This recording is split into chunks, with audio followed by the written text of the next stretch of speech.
భారతదేశంలో ఎవరైనా పార్టీలు పెట్టుకోవచ్చు. నేను కూడా పోయి వెస్ట్ బెంగాల్లో పార్టీ పెట్టుకోవచ్చు, నేను కూడా పోయి తమిళనాడులో పార్టీ పెట్టుకోవచ్చు. నాకు తమిళ్ రాదే. అయితే ఆయన పార్టీ మీటింగ్ పెట్టుకోవచ్చు, ఏమైనా చేసుకోవచ్చు, స్వేచ్ఛ ఉన్నది. భారతదేశంలో ప్రతి ఒక్కరికి స్వేచ్ఛ ఉన్నది. నేను మాట్లాడింది ఒకటే, తెలంగాణ వాళ్ళు మీది నరదిష్టి, మీ కళ్ళ వల్లనే కోనసీమలో చెట్లు చచ్చిపోయినాయి, కొబ్బరి చెట్లు అన్నీ చచ్చిపోయినాయి అని చెప్పడం జరిగింది. మమ్మల్ని చిన్న చూపుగా చూస్తారు. అదే కాకుండా మొన్న ప్రొఫెసర్ నాగేశ్వరరావు గారి గురించి కూడా మాట్లాడడం జరిగింది. ఒక ప్రొఫెసర్ గురించి, ఆయన గురించి ఏమని మాట్లాడి, నేనే అరెస్ట్ చేయొద్దని చెప్పినా అని అన్నాడు. నేను ఒకటే అడుగుతున్నాను, ఎప్పటి నుంచి డిప్యూటీ సీఎంలు మినిస్టర్లు చెప్తే పోలీసు వాళ్ళు అరెస్ట్ చేయకుంటున్నారు? కేసులు పెడితే సెక్షన్ ప్రకారం అరెస్టా, బెయిలబులా, నాన్ బెయిలబుల్ అని సెక్షన్స్ ప్రకారం తెలుస్తుంది, పోలీసు వాళ్ళు యాక్షన్ తీసుకుంటారు. డిప్యూటీ సీఎం ఎవరు చెప్పేదానికి అరెస్ట్ చేయొద్దని నేను చెప్పినా అని? బహుశా ఆంధ్రప్రదేశ్లో డిప్యూటీ సీఎం చెప్పినట్టే పోలీసు వాళ్ళు వింటున్నారేమో. నేను ఒకటే అన్నాను, మీ ఇష్టం వచ్చినట్టు తెలంగాణకు వచ్చి అరెస్ట్ చేస్తానంటే కరెక్ట్గా ఏదన్నా ఒక పద్ధతి ఉంటుంది. నేను కూడా ఎవరైనా మోసం చేస్తే, మహారాష్ట్రలో మోసం చేసి నేను కూడా కేసు బుక్ చేయగలుగుతాను. ఇక్కడ వాళ్ళు ఇట్లా మోసం చేసి పోయినారని చెప్పేసి కేసు బుక్ అయితే దాని తర్వాత అక్కడ పోలీసు వాళ్ళకి సపోర్ట్ తీసుకొని అక్కడ పోయి చేసుకోవాలి. కానీ మీరు ఇష్టం వచ్చినట్టు తెలంగాణకు వచ్చి తీసుకుపోతామంటే ఒప్పుకునే ప్రసక్తే లేదని చెప్పి కూడా నేను తెలియజేస్తున్నాను. ఇప్పుడు నేను ఒకటే అడుగుతున్నాను, తెలంగాణ రాకముందు టీఆర్ఎస్ వాళ్ళు మేమే తెలంగాణ కోసం కొట్లాడినాం అంటున్నాం. ఈరోజు తెలంగాణ వాళ్ళని ఇష్టం వచ్చినట్టు ఇష్టం వచ్చినట్టు అవతల వాళ్ళు కించపరిచి మాట్లాడుతుంటే ఒక్క బీఆర్ఎస్ వాళ్ళు కూడా ఎందుకు మాట్లాడతలేరు? ఒక్క బీజేపీ వాళ్ళు కూడా ఎందుకు మాట్లాడతలేరు? నాకు తెలిసి ఈ ఆంధ్ర పార్టీతోని బీఆర్ఎస్ బీజేపీ పొత్తు పెట్టుకుంటుందేమో వచ్చే ఎలక్షన్స్లో అని మాకు కూడా డౌట్ ఉన్నది. అందుకే వాళ్ళు ఒక్కటి కూడా మాట్లాడతలేరు. ప్రొఫెసర్ నాగేశ్వరరావు గారిని అరెస్ట్ చేస్తా అంటే మాట్లాడతలేరు.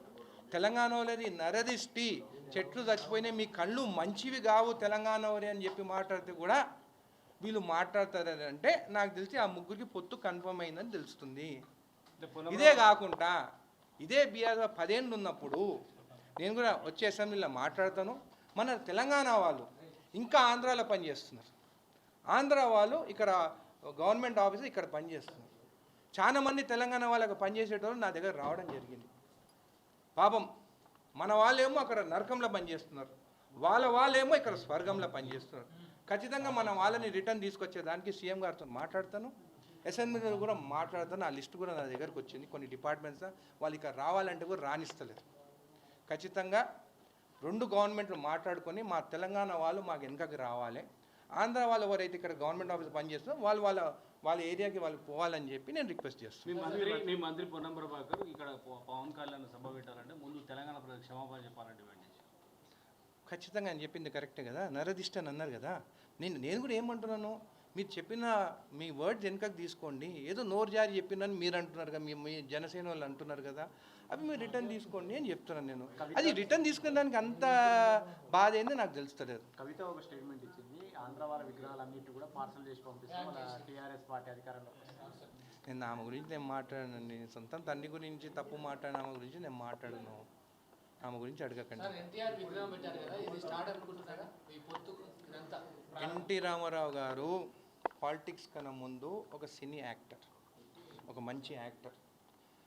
మన దేవుళ్ళని చూస్తే కృష్ణుని చూసినా కానీ, శ్రీరామచంద్రుని చూసినా కానీ అందరు ఎన్టీ రామారావు ఫోటోనే పెట్టుకుంటారు.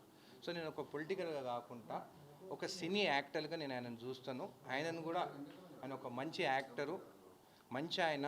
మీరు అట్లా చూస్తే, మీరు హిస్టరీలోకి పోయి చూస్తే మా చిన్న తాత నల్లపరెడ్డి శ్రీనివాసరెడ్డి ఆయనతో కొట్టాడు. ఆ రోజు నెంబర్ 2గా ఉండే.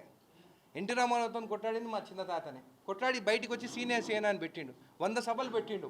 పెట్టిన తర్వాత రాజీవ్ గాంధీ గారు పిలుచుకొని సీనియర్ సేన అనే పార్టీ కాంగ్రెస్కు విలీనం చేసుకుంటే 89లో మొత్తము టీడీపీ ఆ రోజు మొత్తం అవుట్ అయిపోయింది, కాంగ్రెస్ వచ్చింది. అది మా కుటుంబ చరిత్ర. సో మేము ఒకరి గురించి మాట్లాడలేదు, ఎన్టీ రామారావుని గౌరవిస్తాం 100%. ఎలక్షన్ ముందు నవీన్ యాదవ్ గారు చెప్పినారు అక్కడ పెడతామని చెప్పి ఆ మాట ప్రకారం నవీన్ యాదవ్ గారు పెట్టించినారు. దాన్ని పొలిటికల్గా చూడకండి. 60 ఏళ్ళు దాటిన తర్వాత పాలిటిక్స్కి వచ్చిన ఎన్టీ రామారావు గారు, దానికన్నా ముందు ఒక యాక్టర్గా ఒక మూవీస్ తీసుకొచ్చి ఎన్నో సినిమాలు తీస్తున్నారు. ఆయనకి ఆ గౌరవంతో పెట్టినారు.